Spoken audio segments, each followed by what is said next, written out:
मित्रांनो, आपण ऐकणार आहोत एका शर्यतीची गोष्ट. ससा आणि कासवाची शर्यत.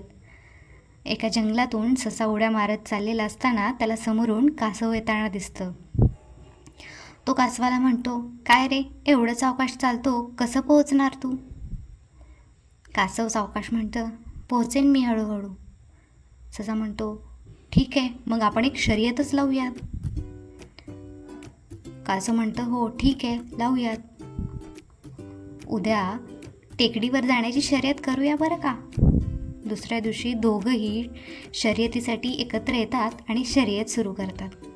ससा टुन उड्या मारत पुढे निघून जातो. कासव बिचारा हळूहळू चालत राहतं.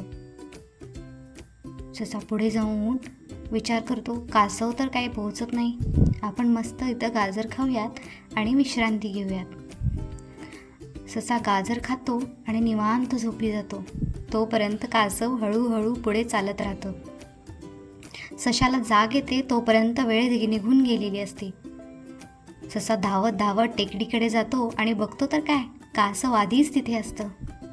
कासव हळूच गालात हसतं आणि म्हणतं, मी सातत्याने चालत राहिलो म्हणून जिंकलो बरं का. सशाला थोडं वाईटच वाटतं आणि तो म्हणतो, हो बरोबर आहे, मीही आळस केला नसता तर जिंकलो असतो. तर मित्रांनो, यातून आपल्याला काय बोध मिळतो? सातत्याने करत राहिलेल्या गोष्टीला यश नक्की मिळतं.